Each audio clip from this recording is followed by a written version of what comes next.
বারবার বিয়ে দেয়, বারবার এই চক্র কাজ করে। পবিত্র কোরআন শরীফ ছুঁয়ে স্বামীকে কথা দিয়েছিলেন আর কোনো পুরুষের সঙ্গে পরকীয়ায় জড়াবেন না, কিন্তু সেই প্রতিশ্রুতির পরও স্ত্রী অন্য এক ব্যক্তির সঙ্গে পালিয়ে গেছেন, এমনই গুরুতর অভিযোগ করেছেন তার স্বামী।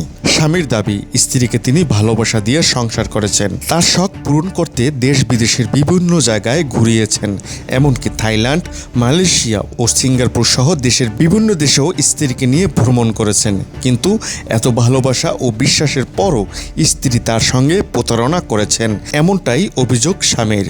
আসলে আমি ওরে এতটা ভালোবাসছি, এতটা ভালোবাসা দিয়ে ওর শখ আহ্লাদ পূরণ করার জন্য আমি দেশ বিদেশ, থাইল্যান্ড, মালয়েশিয়া, সিঙ্গাপুর ঘুরাইছি। দেশের এমন কোনো স্থান নাই যে ভাই আমি ওকে না ঘুরাইছি। কিন্তু এই মেয়ে যে আমার সাথে এত বড় প্রতারণা, এত বড় চিট করবে, আমি ঘুণাক্ষরে বুঝতে পারিনি ভাই। স্বামীর বক্তব্য অনুযায়ী একসময় স্ত্রীর মোবাইল ফোনে অন্য এক পুরুষের সঙ্গে ঘনিষ্ঠ অবস্থায় ছবি দেখতে পান তিনি। ছবিটি দেখে স্বাভাবিকভাবেই ভেঙে পড়েন স্বামী। তিনি প্রশ্ন করেন, এই ব্যক্তি কে, তার সঙ্গে এত ঘনিষ্ঠ অবস্থায় কেন ছিলেন? কিন্তু স্ত্রী এ বিষয়ে তাকে কোনো উত্তর দেননি। এরপর মোবাইল ফোন ঘেঁটে আরও কয়েকজন পুরুষের সঙ্গে স্ত্রীর ছবি দেখতে পান বলে দাবি করেন ওই স্বামী। আমার এই বউ তাসলিমা আক্তার রুমি, আমি যখন তার প্রথম পরকীয়া প্রেমিকের এই সাথে ছবিটা দেখতে পাই, দেখেন আপনারা, এই কোনো ব্যক্তি তার স্ত্রীকে এইভাবে কারো পরকীয়া প্রেমিকের সাথে এইভাবে যদি দেখে, তার মাথা বা সেন্টিমেন্টাল কতটুকু খারাপ হতে পারে। আমি তাকে প্রশ্ন করি যে এই ছেলে কে, এই ছেলের সাথে তুমি এত ঘনিষ্ঠ মুহূর্তে একদম কাছে মিশে গিয়ে কি করছো, কই ঘুরছো? সে আমাকে কোনো প্রত্যুত্তর দেয় না। আরও মোবাইল ঘেটে তার আরও পরকীয়া প্রেমিকের সাথে ছবি দেখতে পাই। এই যে আপনাদের সামনে তুলে ধরি, দেখেন, এই যে আরেকটা ছেলে। শুধু স্ত্রীর বিরুদ্ধে নয়, তার পরিবারের কয়েকজন সদস্যের বিরুদ্ধেও গুরুতর অভিযোগ তুলেন স্বামী। তার দাবি, স্ত্রীকে তার নিজের বাড়ি থেকে নিয়ে গিয়ে মায়ের বাড়িতে রাখা হতো, সেখানে বিভিন্ন পুরুষের সঙ্গে যোগাযোগ করিয়ে দেওয়ার ঘটনা ঘটত। স্বামী আরও দাবি করেছেন, স্থানীয় কয়েকজন বাসিন্দাও এ বিষয়ে তাকে বিভিন্ন তথ্য দিয়েছিলেন। সে আমার বাড়ির থেকে গিয়ে তার মার বাড়িতে থেকে, তার মায়ের সহযোগিতায়, এবং তার একটা খালা আছে রেহানা বেগম। এই রেহানা বেগম হচ্ছে সে তার এই সুন্দরী ভাগ্নিটাকে দিয়ে বিভিন্ন লোকের সাথে পরিচয় করিয়ে দিয়ে বিভিন্ন লোকের কাছে টাকার বিনিময়ে তার হাতে তুলে দেয়, তার সাথে সম্পর্ক তৈরি করে দেয়।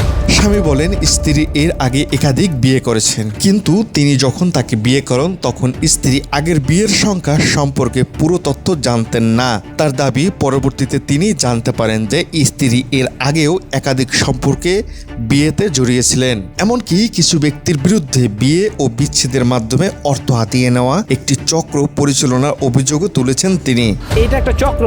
তারা আমাকে স্বামী হিসেবে সাইনবোর্ড রেখে, আমি তার স্বামী, ওকে আমার বাড়ির থেকে ভুলিয়ে ভালিয়ে তার মার বাড়িতে নিয়ে গিয়ে তাকে নিয়ে অপকর্মগুলো করায়।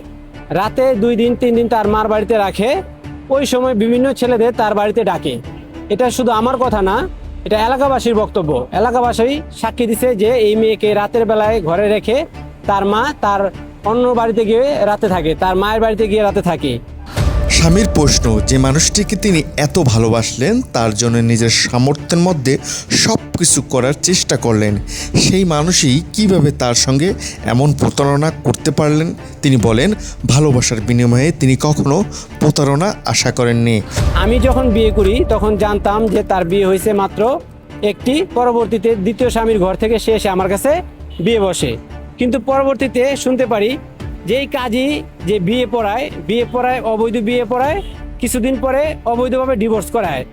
এর বিনিময়ে যে টাকাটা কাবিননামার, এই টাকাটা তারা কাজী আব্দুল বাতেন, তার ওয়াইফ মুসলিমা বেগম, এবং এই মেয়ের খালা ময়না বেগম, মেয়ের খালা রেহানা বেগম এবং মেয়ের মা, এই চক্রটা মিলে এই টাকাগুলো হাতিয়ে নেয় এবং বারবার বিয়ে দেয়, বারবার এই চক্র কাজ করে। প্রথম যেই পরকীয়া প্রেমিকের সাথে ছবিটা আপনাদেরকে দেখাইলাম, এই ছবিটা হচ্ছে একজন গার্মেন্টস ব্যবসায়ী, তারও 2টা সন্তান আছে, বউ আছে। এই লোকের সাথে তাদের চুক্তিবদ্ধ হয় যে তার মেয়েরকে বিয়ে দিলে তাদেরকে মোটা অঙ্কের একটি টাকা দিবে। সেই টাকার লোভে তারা আমার কাছ থেকে এই মেয়েটিকে নিয়ে আমাকে তালাকের নোটিশ পর্যন্ত এর আগে একবার দেওয়া হয়েছে।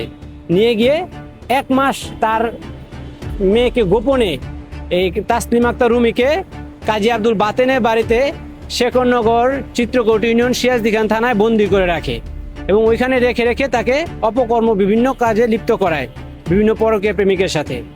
আমি শেখরনগর পুলিশ ফাঁড়িতে অভিযোগ দিয়ে পুলিশ নিয়ে গিয়ে এই মেয়েকে আমি উদ্ধার করি, আমার স্ত্রীকে আমি উদ্ধার করি।